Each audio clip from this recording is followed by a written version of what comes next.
बिल्कुल सही। हाँ, इसको क्या पढ़ेंगे? ड्रा। हाँ, ड्राइव, जैसे डॉक्टर, ड्राइव। नमस्कार दोस्तों, आओ सीखिए आज के चरण में आप सभी का स्वागत है। मेरा नाम कनक है और आज की वीडियो में हम सीखने वाले हैं मिक्स लेटर।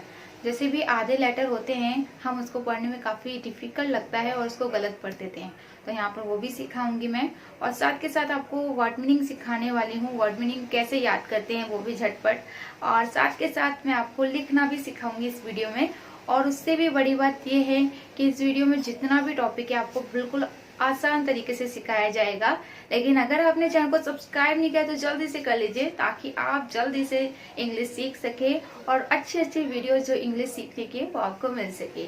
चलिए स्टार्ट करते हैं। सबसे पहले जैसे कि मम्मी आप देख रही हैं, ये जितने भी हैं इस तरीके की हम जब भी कोई वर्ड मीनिंग पढ़ते हैं और शुरू में अगर BL है, CL है, FL है, GL है या PL है, BR है या CR है, कोई सा भी अगर होता है तो हम एकदम कंफ्यूज हो जाते हैं कि उसको पढ़ना कैसे है। बहुत से बच्चे से बाल ऐसे पढ़ देते हैं, काल, शाल, फाल ऐसे मतलब पढ़ते हैं, जिससे शुरू में अगर आप मिस्टेक करेंगे तो आप हमेशा गलती सीखेंगे और गलती बोलेंगे, क्योंकि जैसा पढ़ेंगे वैसे तो बोलेंगे ना। तो चलिए स्टार्ट करते हैं। तो मम्मी यहाँ पर आप इसको पढ़िए। सबसे पहले मैं मम्मी को तरीका बता देती हूँ उनको पढ़ना कैसे है, क्योंकि उन्होंने पहले तो सीखा नहीं, तो पहले उन्हें समझाना ही पड़ेगा और आप लोगों को भी पहले समझाना होगा। जैसे यहाँ पर आधा ब है, तो आपको कैसे पढ़ना है देखिए। पहले तो ब है, ब का बा लिख देंगे, ल है ल। अब आप इसका बाल नहीं पढ़ेंगे, आप इसको कैसे पढ़ेंगे? ब को एकदम जल्दी से पढ़ना। ब जैसे ब बोलेंगे ना तुरंत ला बोल दीजिए, ब्ला ब्ला ब्ला। इसी तरीके से सी के बाद अगर कोई लेटर होता है तो हम सी को का पढ़ते हैं, यानी कि वोवल्स नहीं होना चाहिए। क्ला क्ला, एकदम क को जल्दी पढ़ के ला पढ़ना है। तो ऐसे आपको पढ़ना पड़ी। इसको पढ़ो, बस आपको पढ़ना है, लिखना नहीं है। इसको क्या पढ़ेंगे? इसको फ्ला। क्या? फ्ला। फ्ला। हाँ, वेरी गुड। प ला। फ्ला। इसको क्या पढ़ेंगे? ग्ला। ग ला, ग्ला। इसको फ्ला। प ला। जैसे हम पढ़ते हैं ना प्लीज, प्ल। सॉरी सही तो है। अच्छा हाँ बता। आधा पान मैं भी कंफ्यूज हूँ। फ्ला। इसको ये क्या पढ़ा जाएगा? BR। अच्छा बर। बर नहीं, ब्र। ब्र। से ब्राउजर होता है ना। हाँ हाँ हाँ। ब्र। इसको स्र। देखो, हाँ, सी के बाद अगर कोई हाँ, कॉन्सोनेंट होता है तो सी को का पढ़ते हैं, यानी कि क्र। क्र। ठीक है, तो ये क्या हो गया? क्र। थोड़ा सा जूम कर देती हूँ ताकि आपको थोड़ा सा और अच्छे से समझ में आए। ठीक है, आप दिख रहा है ना, बिल्कुल सही। हाँ, इसको क्या पढ़ेंगे? ड्रा। हाँ, ड्राइव, जैसे डॉक्टर, ड्राइव। फ्रा। फ्रा, जैसे फ्राई, ग्र। ग्र। आपको भी ऐसे ही पढ़ना, ग र ग्र। प्र। हाँ, जैसे प्रेयर या फिर कुछ भी प्रे। ऐसे इसको क्या पढ़ना? अगर कभी भी डबल लेटर होगा तो हमेशा उसको क्या पढ़ेंगे?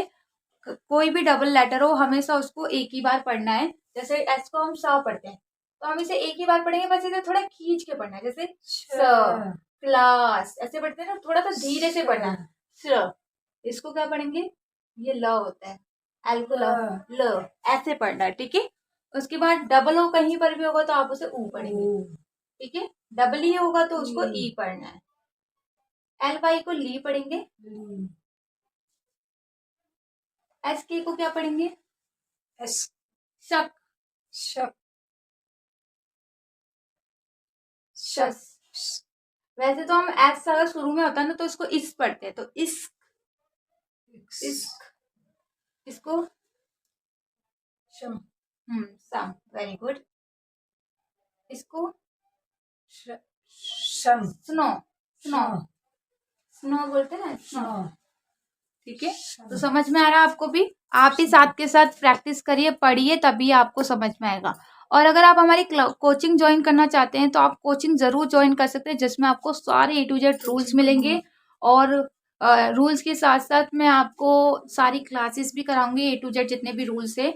साथ में आपको कोई डिफिकल्ट हो आप व्हाट्सएप पे पूछ भी सकते हैं। तो आपको स्क्रीन पे कोचिंग का नंबर दिख रहा होगा, आप उस पर कॉल या मैसेज करके पूछ सकते हैं। ठीक है, अब इसके बाद इसको क्या पढ़ेंगे? स- इस्प, इस क्योंकि एस को हम इस पढ़ते हैं। इस्प, सिट इष्ट्र, इष्ट इष्ट, हाँ। शुभ, सब इश भी पढ़ सकते हैं। कहा च पढ़ दीजिए, क्योंकि अभी हमें नहीं पता है कि यहाँ पर का चा। भी पढ़ना है, यानी तो नॉर्मली अभी चा ही पढ़ना है। ये क्या हो गया? शह, शाह। शा एस एच को शाह पढ़ते हैं ना। पी एच को क्या पढ़ेंगे? फा हाँ, वेरी गुड। डब्ल्यू एच को, वा हाँ, आप यहाँ पर जैसे वाह भी पढ़ सकते हैं, हा भी पढ़ सकते हैं, क्योंकि डब्ल्यू एच साथ में होता है, तो हम कुछ जगह डब्ल्यू को साइलेंट रखते हैं, कुछ जगह एच को, तो आप इसे वाह भी पढ़ सकते हैं और हा भी पढ़ सकते हैं। ठीक है, था वेरी गुड। और इसे दा भी पढ़ सकते हैं, क्योंकि इसे दोनों तरीके से पढ़ा जाता है, लेकिन अगर लास्ट में होगा तो था पढ़ेंगे, शुरू और बीच में होगा तो दा पढ़ेंगे। ठीक है, इस ए आर को क्या पढ़ेंगे? या आर। देखिए, आर ज्यादातर इसे पढ़ा जाता है, वैसे अरबी पढ़ते हैं, उसके लिए आपको जब मैं सारे रूल्स समझाऊंगी उसमें आपको और अच्छे से समझ में आएगा। इसको या अभी अगर सिर्फ आ ही आ रहा है तो आप इसे सिर्फ अर आर। पढ़ेंगे, यू आ रहे तो या आर ही पढ़ेंगे। इसको भी आई आर को भी अर पढ़ते हैं, वैसे ए आर को भी अर भी पढ़ते हैं, तो यहाँ मैं अर भी लिख देती हूँ। तो इसे अर भी पढ़ते हैं, आर भी पढ़ते हैं। आई आर को हमेशा अर पढ़ेंगे, यू आर को हमेशा अर पढ़ेंगे। लाइन खींच देती हूँ। ओ आर को भी अर पढ़ा जाता है, ये चीज याद रखना है। और ई आर को भी अर पढ़ते हैं। अब एम पी को क्या पढ़ेंगे? म्रा, म रा, तो म्रा। ठीक है, प्रा प्र, स्र। सा अब इस तरीके से स होगा तो हमारा जो रा होगा वो ही आधा माना जाता है, स्रा। अगर आर कहीं पर भी होगा ना तो आर को ही आधा माना जाएगा, आप पहले वाले को आधा नहीं। ठीक है, एस और एम को मस। मिश मश डबल एल होगा तो अभी बताया था ल। ला डबल एम होगा तो मा दो बार जब होते हैं ना, जैसे कोई भी लेटर, तो उसे डबल बोलते हैं, डबल एम, डबल एल। ठीक है, डबल एस होगा तो एस सा हाँ, बस इसे थोड़ा धीरे से पढ़ना है। डबल टी होगा तो टा डबल पी होगा तो पा वेरी गुड। ये तो थी हमारी रीडिंग की क्लास, जिसमें मैंने आपको पढ़ना सिखाया। अब हम कुछ स्पेलिंग याद करेंगे और कुछ सेंटेंस भी बोलना सिखाऊंगी। चलिए अब इसके आगे सीख लेते हैं कि आपको मैं वर्ड मीनिंग कैसे आसानी से याद कराऊंगी और कैसे मैं आसानी से आपको सेंटेंस सिखाऊंगी। तो चलिए वो देख लेते हैं। जी, मैं वर्ड मीनिंग याद करा देती हूँ मम्मी, आपको भी और आप लोगों को भी, क्योंकि वर्ड मीनिंग भी याद करना बहुत ज़रूरी है, तभी देखिए आप इंग्लिश बोल सकते हैं। तो वर्ड मीनिंग से क्या होता है, आप पढ़ना भी अच्छे से सीखेंगे, जैसे मम्मी भी पढ़ने की भी प्रैक्टिस हो जाएगी, क्योंकि यहाँ पर हिंदी भी लिखी है, और साथ के साथ उनको कुछ वर्ड मीनिंग भी याद रहेगी, तो वो उनको समझ में भी आएगा कि इंग्लिश में किसको क्या बोलते हैं। तो चलिए स्टार्ट करते हैं। बाइंड, बाइंड का मतलब होता है बांधना। मैंने आप लोगों को बांध रखा है पढ़ाई के लिए, यानी कि या आप कोई भी स्टोरी बना सकते हैं। हमें रिश्तों को बांध के रखना चाहिए, यानी कि बाइंड रखना चाहिए। और बाउंड यानी कि बांधने की ही सेकंड फॉर्म होती है, और थर्ड फॉर्म भी बाउंड होती है। बाइट यानी कि काटना, जैसे कि एक बाइट बोलते हुए सुना होगा कि बाइट यानी कि काटना। हमें इस सब्जी को, वेजिटेबल को बाइट करना यानी कि काटना है। बीट का मतलब भी क्या होता है, जैसे इसकी सेकंड फॉर्म है और बीटन भी इसकी सेकंड फॉर्म है। उसके बाद ब्लीड, ब्लीड का मतलब होता है खून बहना। मतलब मेरा बहुत ज़्यादा ब्लीड बह रहा था, यानी कि खून बह रहा था। जब मैं दौड़ रही थी तो एकदम से मैं गिर गई, और उसमें ना मेरे बहुत ज़्यादा ब्लीड बह गया, मेरी चोट लग गई थी इस वजह से। ब्लो, ब्लो का मतलब होता है, देखिए हाँ एक और चीज़ बता दूँ, ब्लीड फर्स्ट फॉर्म है, ब्लेड सेकंड फॉर्म है, ब्लेड। अक्सर बच्चे फर्स्ट फॉर्म सेकंड फॉर्म याद तो करते हैं, लेकिन उनको ना पढ़ने में डिफिकल्ट लगता है कि इसको ब्लीड पढ़े क्या पढ़े। तो आप इससे लिख के ना याद भी कर सकते हैं, क्योंकि टोटल जितनी है मैं सारी वही याद कराऊंगी। ब्लो का मतलब क्या होता है, हवा का बहना। ब्लू वही होता है हवा का बहना, ब्लोन भी वही माना जाता है। ब्रेक का मतलब होता है तोड़ना फोड़ना। ब्रोक यानी कि वही होता है तोड़ना फोड़ना, लेकिन ये पास्ट में हो जाती है जब हम पास्ट में बात करते हैं। ठीक है, तो ये पास्ट फॉर्म कहलाती हैं। ब्रीड, ब्रीड का मतलब होता है पैदा करना। ब्रेड का मतलब भी वही होगा, और ब्रेड, बस ये फर्स्ट सेकंड थर्ड फॉर्म है। इसको पढ़ते हैं ब्रिंग, ब्रिंग का मतलब होता है लाना। इसका मतलब होता है ब्रॉड, जो सेकंड फॉर्म होती है ब्रिंग की। और ब्रॉड इसका मतलब यही है, ज़्यादातर थर्ड फॉर्म और सेकंड फॉर्म एक जैसी होती है। ब्रॉडकास्ट, इसको क्या पढ़ते हैं, ब्रॉडकास्ट, इसका मतलब क्या होता है, आप देखिए, प्रक्षेपित करना, प्रक्षेपित करना, ठीक है, इसका मतलब भी यही होगा। बिल्ड यानी कि बांधना, बिल्ट, बिल्ट, तो इसको हम बिल्ड बोलते हैं, लेकिन जब हम सेकंड फॉर्म में करते हैं तो टी हट, मतलब डी की जगह टी लग जाता है, यानी कि बिल्ट हो जाता है। बर्न, बर्न का मतलब क्या होता है, जलना या जलाना, ठीक है, इसका मतलब देखिए, जैसे यहाँ पर आप देखिए, यहाँ पर तो बर्न पढ़ रहे हैं, लेकिन यहाँ पर टी लग गया है और यहाँ पर डी, तो दोनों टाइप की हो सकती है, यानी कि इसे बर्नड भी पढ़ सकते हैं और बर्न भी पढ़ सकते हैं, ठीक है। उसके बाद ये थर्ड फॉर्म भी वही है, ब्रस्ट, ब्रस्ट का मतलब होता है फटना, जैसे कहते हैं ना, अरे मैंने बाबू को, मेरा छोटा सा बेबी है, उसको मैंने बलून दिया था और उसने एकदम से ब्रस्ट कर दिया, यानी कि फोड़ दिया या फट गया उसका जो मैंने उसको बलून दिया था, ठीक है। ब्रस्ट इसकी थर्ड फॉर्म और सेकंड फॉर्म एक ही जैसी है। उसके बाद जैसे बर्न, बर्न का मतलब तो मैंने बता दिया, सॉरी। बाई का मतलब होता है खरीदना, ब्रॉट, ब्रॉट। कैच, यहाँ पर देखिए टी हमारा साइलेंट है, एक मिनट आपको दिख नहीं रहा होगा, हाँ आप देखिए, कैच का मतलब होता है पकड़ना, कॉट, कॉट। चूज यानी कि चुनना, कहते हैं ना एक कलर चूज करो, यानी कि चुनो, चोज एंड चोजन। क्लीव यानी कि तोड़ना या फिर विभाजन करना, किसी को अलग करना, इस तरीके से। क्लैफ्ट यानी कि वही है इसकी सेकंड फॉर्म, क्लैफ्ट। कम, थोड़ा सा दिख नहीं रहा होगा, एक मिनट रुकिए बस। क्रीप यानी कि रेंगना, हाँ कहाँ पर थे हम, क्लीप यानी कि तोड़ना, कम यानी कि आना, कैम, देखिए कम की स्पेलिंग कैम हो जाती है और थर्ड फॉर्म कम ही रहती है। कॉस्ट यानी कि कीमती होना, कहते हैं ना ये बहुत कॉस्टली है, इसका कॉस्ट बता दो, कीमत होना, या फिर कॉस्टली यानी कि कीमती, ठीक है, यानी कि महंगा आप बोल सकते हैं, महंगी। तो कॉस्ट का मतलब तो कीमत होना है, लेकिन कॉस्टली यानी कि जैसे बहुत ही महंगी चीज होना, सॉरी मेरे मुंह से कीमती निकल गया। कॉस्ट, कॉस्ट, कॉस्ट, जैसे कि किसी भी चीज की कीमत तय करना, कहते हैं ना इसकी कॉस्ट क्या है, इसकी मतलब आप कीमत तय कर रहे हैं। कॉस्टेड और कॉस्टेड। क्रीप यानी कि रेंगना, craft, craft. Cut, cut, cut, इसकी तीनों फॉर्म एक ही होते हैं, जिसका मतलब होता है काटना। डील, डील यानी कि लेन देन करना, जब कुछ भी मतलब जैसे किसी भी चीज का आप लेन देन कर रहे हैं तो उसको डील कहते हैं, हमने इसकी डील करी है, ठीक है। डिग यानी कि खोदना, डग को क्या बोलते हैं, डील यानी कि किसी चीज का लेन देन करना, और इसे क्या बोलते हैं, डेल्ट, डेल्ट, इसकी ये सेकंड फॉर्म और थर्ड फॉर्म है, ठीक है। उसके बाद जैसे डिग का मतलब क्या होता है, खोदना, डग, डग। डू यानी कि करना, ड्रो यानी कि खींचना, आप यहाँ पर हिंदी से खुद पढ़ सकते हैं, और ये मम्मी आपको भी याद करनी है, ये वर्ड मीनिंग कम से कम आप ज़्यादा नहीं तो 20-25 तो याद ही कर लेना। उसके बाद जैसे डू यानी कि करना, डिड, डन, ठीक है।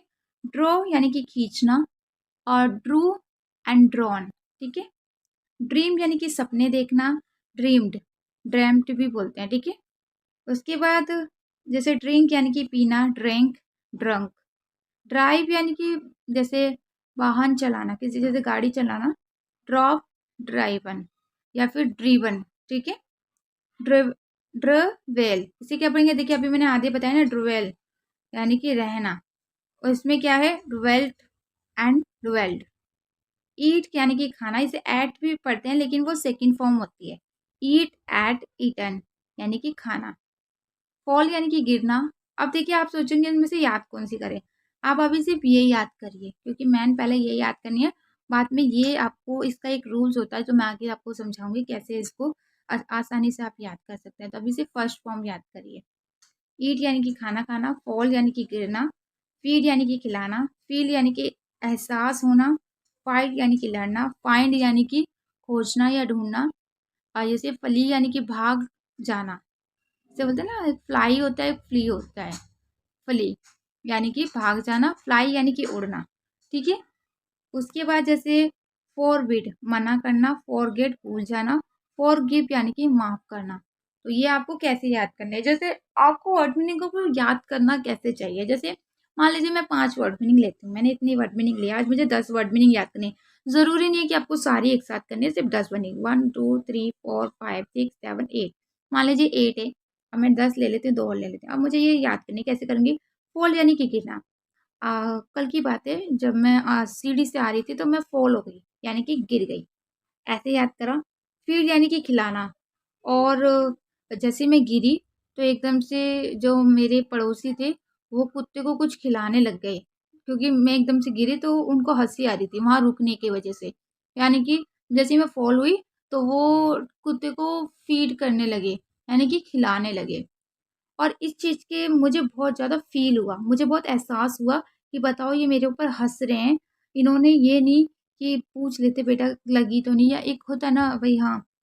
उसके बाद फाइट, मन तो कर रहा था मैं उनसे लड़ पड़ूँ, मैंने मन तो कर रहा था मैं उनसे फाइट कर लूँ। मैं एकदम फ़ॉल हुई, उन्होंने क्या करा फ़ीड करा, कुत्ते को खिलाने लगे। उसके बाद मुझे बहुत फ़ील हुआ, क्यों? क्योंकि वो मुझ पे हँस रहे थे और मन कर रहा था कि मैं उनसे फाइट कर लूँ। फिर मैंने फाइंड किया, यानी कि खोजना और ढूँढना शुरू किया, कुछ ऐसी चीज़ जिससे मैं उनको मार सकूँ। सॉरी। और फली, और जैसे ही उन्होंने देखा कि मैं कुछ फाइंड कर रही हूँ, यानी कि कुछ ढूँढ रही हूँ, तो वो वहाँ से भाग गए, यानी कि फली हो गए, यानी कि भाग जाना। वो एकदम से वहाँ से भाग गए। क्योंकि उन्हें पता था कि जैसे मुझे कुछ मिल गया, तो मैं उनके ऊपर फेंक के मारने वाली हूँ। सॉरी। मतलब एक स्टोरी से मज़ा आता है और याद भी हो जाता है। तो फाइंड किया एकदम, एकदम से वो फली हो गए। उसके बाद मैंने फिर जो मेरे पास कुछ हाथ में लगा, मैंने उसे एकदम फ्लाई कर दिया, यानी कि उड़ा दिया, मतलब फेंक दिया, एक तरीके से उड़ाना।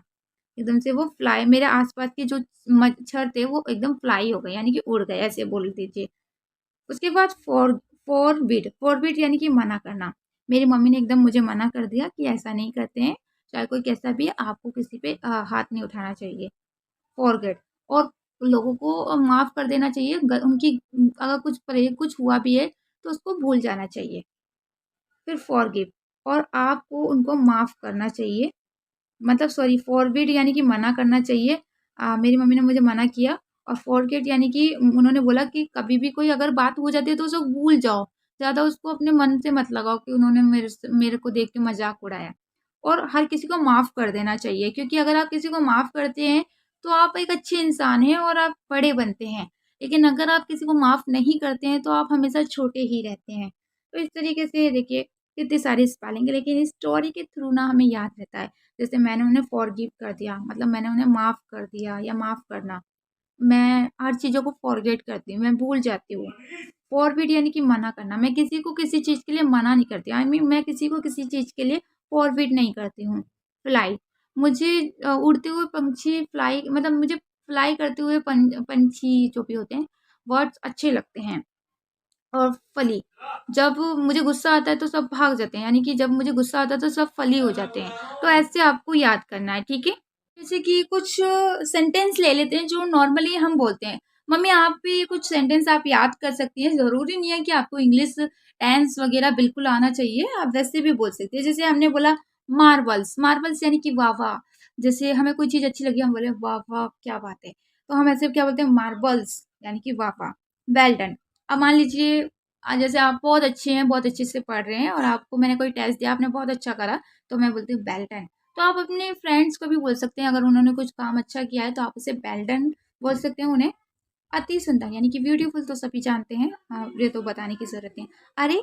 अरे की जगह हम बोले हे, वाओ तो नॉर्मली सभी बोलते हैं। माय, या फिर ओह गॉड, जैसे हम बोलते हैं ओह माय गॉड, यानी कि हे राम, ठीक है? वंडरफुल यानी कि आपने तो कमाल कर दिया, ठीक है? ऑफ कोर्स, ऑफ कोर्स का मतलब होता है बेशक।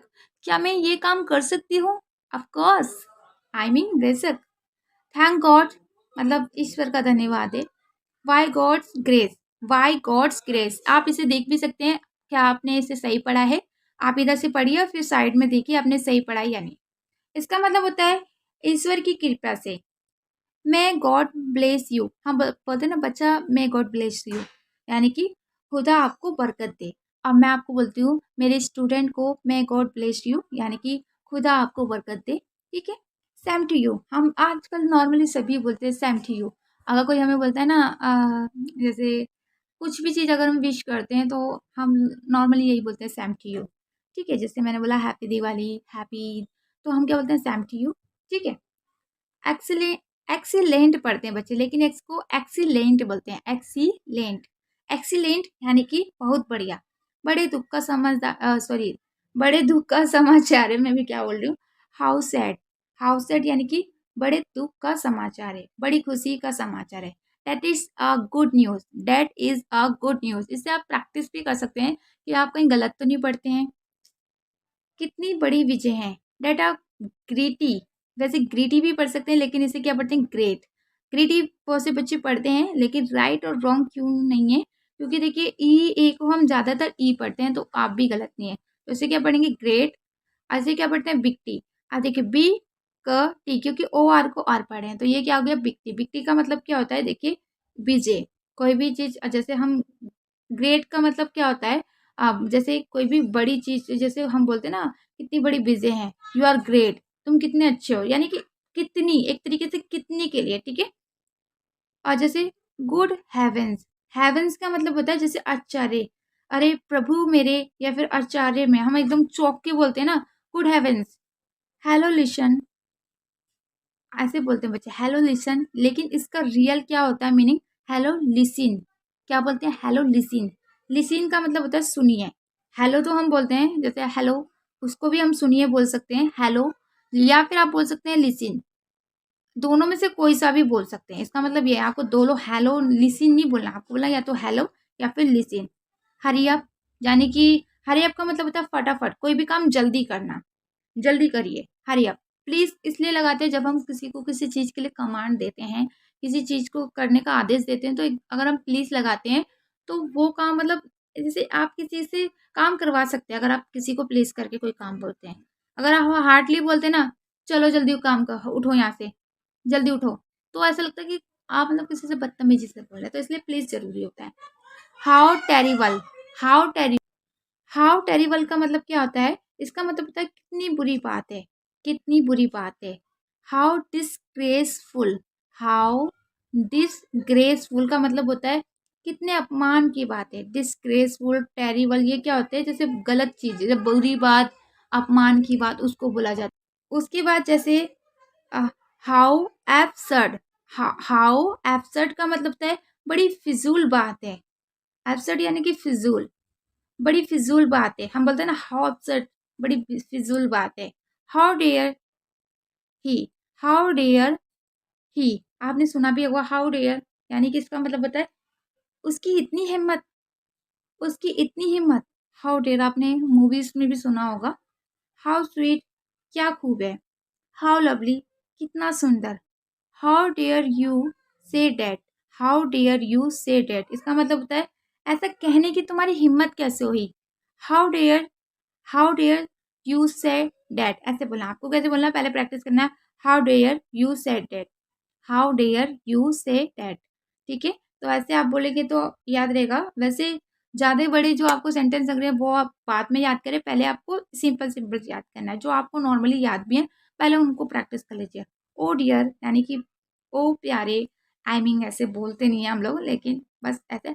हरी अप का मतलब होता है, जैसे हरी अप यानी कि जल्दी चलो, हरी अप, हम बोलते हैं ना हरी अप किसी काम के लिए, तो उसका मतलब इस तरीके से आप याद कर सकते हैं। उसके बाद जैसे चुप रहिए, अब इसको हम 3 तरीके से बोल सकते हैं, वैसे तो यहाँ पर अभी मैं 2 तरीका बता देती हूँ। Quite please, quite please, please keep quiet, quite please, या फिर कीप क्वाइट बोल सकते हैं, इसका मतलब होता है चुप रहिए। ठीक है, उसके बाद हाँ ऐसा ही, यानी कि yes it is, it is का मतलब होता है ऐसा ही। रियली, सचमुच। इट इज, इट, देखिए यहाँ पर क्या था, इट इज, यहाँ पर है इज इट, थोड़ा सा चेंज हो गया है। तो इज इट का मतलब क्या होता है, सच। थैंक्स तो आप जानती हैं, धन्यवाद। थैंक यू का मतलब होता है आपका धन्यवाद। थैंक्स का मतलब होता है धन्यवाद, और थैंक यू का मतलब होता है आपका धन्यवाद। थैंक गॉड यानी कि भगवान का लाख लाख शुक्रिया, यानी कि थैंक गॉड ऐसा नहीं हुआ, यानी कि भगवान का बहुत बहुत शुक्रिया कि ऐसा नहीं हुआ। उसके बाद many happy return of the day, many happy returns of the day, यानी कि ये दिन बार बार आए। बोलते हैं ना, आपने सुना होगा जब हम कोई सॉन्ग में भी सुना होगा कई बार ऐसे, लिखा हुआ या पढ़ते हुए या बोलते हुए काफ़ी ज़्यादा है। तो इसको आपको बोलने की प्रैक्टिस करनी होगी। 1-2 बार इसको बोलिए और शीशे के सामने प्रैक्टिस करिए। जैसे आपने सुना होगा हुर्रे, हुर्रे का मतलब वो क्या होता है? आहा! हुर्रे, जैसे मज़ा आ गया, hurray. I have won, I have fun, इसको बहुत से बच्चे बॉर्न पढ़ते हैं लेकिन रियल में इसको वन का साउंड दिया जाता है क्योंकि डब्लू को वाह पढ़ते हैं और ओ एन को अन का साउंड करते हैं। तो आप इसे बॉर्न की जगह आप वन भी पढ़ सकते हैं क्योंकि रियल आप बहुत से बच्चे मैंने सबको ही देखा है इसे बॉर्न पढ़ते हुए, लेकिन कहीं ना कहीं ये मिस्टेक है क्योंकि आप देखिए इसे वन क्यों पढ़ा गया है। डब्लू को वाह पढ़ा, ओ एन को अन पढ़ा, यानी कि वन। वन का मतलब होता है जीतना, जैसे हम बॉर्न का मतलब जीतना बोलते हैं, रियल में से वन पढ़ा जाता है, यानी कि मैंने मैच जीत लिया, आई हैव वॉन या फिर वन। अगर आप वॉन बोलते हैं तो बोल सकते हैं, लेकिन रियल में अगर आप बिल्कुल किसी को दिखाना चाहते हैं कि आपको बहुत अच्छी इंग्लिश आती है तो आप वन पढ़ें। ठीक है, उसके बाद for your good health, for your good health इसका मतलब होता है आपके स्वास्थ्य के लिए। कॉन्ग्रेचुलेशन, आप बच्चे इसे क्या पढ़ते हैं? कॉन्ग्रेचुलेशन, यानी कि बधाई हो, है ना, ऐसे बोलते हैं ना बधाई, कॉन्ग्रेचुलेशन, आपको बधाई हो, ऐसे बोलते हैं ना। तो वॉट नॉनसेंस, वॉट नॉनसेंस का मतलब कहता है कितनी बेहूदगी है। वॉट नॉनसेंस, ये क्या बदतमीजी है, ऐसे बोलते हैं ना, या फिर ये क्या बेहूदगी है। वॉट आर सैम, यानी कि कितनी शर्म की बात है, वॉट आर सैम। हाउ ट्रेजी, देखिए इसको बच्चे पढ़ने में थोड़ा मिस्टेक करते हैं, जैसे ट्रेजिक, इसको क्या पढ़ते हैं? ट्रेजिक। देखिए मैंने अभी आपको बताया कि टी आर का होता है, इसे ट्रा का साउंड पढ़ते हैं, यानी कि ट्रेजिक। थोड़ा सही से दिख नहीं रहा है, सॉरी। हाउ ट्रेजिक, ट्रेजिक का मतलब क्या होता है? जैसे कोई दुख की बात, जैसे कि कितनी दुख की बात है, ठीक है ना, how tragic. What a pleasant, what a pleasant surprise, आपने सुना होगा व्हाट अ प्लेजेंट सरप्राइज, यानी कि कितना सुखद आश्चर्य है, यानी कि कितनी अच्छा, मतलब बहुत ज्यादा खुश होके बोलते हैं what a pleasant surprise. Wonderful, यानी कि आश्चर्यजनक, जैसे हम जब चौंक जाते हैं किसी चीज को तो हम बोलते हैं wonderful. How disgusting, how disgusting, यानी कि छी छी, कितना गंदा है, इस तरीके से। वी वियर, खबरदार, वी वियर, खबरदार अगर आपने ऐसा किया, वी वियर अगर आपने ऐसा किया, ठीक है। What a pity, what a पिटी, कितनी दुख की बात है, व्हाट अ पिटी, यानी कि कितनी दुख की बात है। व्हाट एन आइडिया, हम बोलते हैं ना, आपने सुना भी, what an idea sir ji, I mean कितनी बढ़िया सूझ है, यानी कि क्या आइडिया है। वेलकम सर, आपका स्वागत है। उसके बाद चीयर, ये तो नॉर्मली हम बोलते हैं चीयर। चीयर का मतलब क्या होता है? इसका मतलब होता है आपके आप जैसे चीयर, यानी कि आपके स्वागत के लिए, हम किसी भी चीज के लिए स्वागत करते हैं ना, ये स्वागत है इस चीज का, यानी कि cheers. What a bother, what a bother, bother का मतलब क्या होता है? क्या मुसीबत है, व्हाट अ बॉदर, क्या मुसीबत है। वॉच आउट, यहाँ पर देखिए टी साइलेंट है, तो वॉच आउट का मतलब क्या होता है? सावधानी से, संभल कर, हम बोलते हैं ना वॉच आउट। आप कहीं कोई जा रहा होता है तो हम बोलते हैं सावधान रहिएगा, संभल के रहिएगा, हम बोलते हैं ज्यादातर संभल के रहिएगा, यानी कि watch out please. Touch wood, ये तो बहुत नॉर्मल है, हम लोग बोलते हैं जब हम कोई अच्छी बात करते हैं तो हम कहते हैं नजर ना लगे, कहीं नजर ना लगे, तो हम बोलते हैं ना, अरे काश मेरा तो पता है आज कल की वीडियो में मेरे इतने अच्छे व्यूज आए, तो मेरी मम्मी कहती है टच वुड बोला करो क्योंकि ना नजर नहीं लगती है, तो यानी कि टच वुड का मतलब होता है नजर ना लगे या फिर कहीं नजर ना लगे। कम वॉट में, कम वॉट में, यानी कि आप चाहे जो हो, कम वॉट में, आप चाहे जो हो, मैं तो आपको पढ़ा के ही रहूंगी। तो अगर आपको वीडियो पसंद आई है तो प्लीज़ प्लीज़ प्लीज़ सब्सक्राइब ज़रूर कर लीजिए, क्योंकि मुझे आपको पढ़ना सिखाना है। और मम्मी आप तो सीख ही रही हैं, लेकिन मैं चाहती हूँ जो मेरी और मेरी जितनी भी सिस्टर हैं, मेरे जितने भी भैया हैं, जितने भी मेरे फ्रेंड जो भी हैं, सबको मैं इंग्लिश सिखा सकूँ। तो प्लीज़ चैनल का फैमिली मेम्बर बन जाइए ताकि आप इंग्लिश सीख सकें। और कोचिंग करना चाहते हैं, सभी नोट्स चाहते हैं, सभी रूल्स सीखना चाहते हैं और लाइव क्लास लेना चाहते हैं, तो आप हमारे कोचिंग को ज्वाइन कर सकते हैं। स्क्रीन पे नंबर है, आपकी चॉइस है, जैसे आपको अच्छा लगे। लाइक ज़रूर कीजिएगा, इतना कुछ सिखाया है, कुछ तो समझ में आया होगा। और ऐसी जो भी आपको सीखना है प्लीज़ मैसेज कर दीजिएगा ताकि मैं आपकी हेल्प कर सकूँ। Okay bye.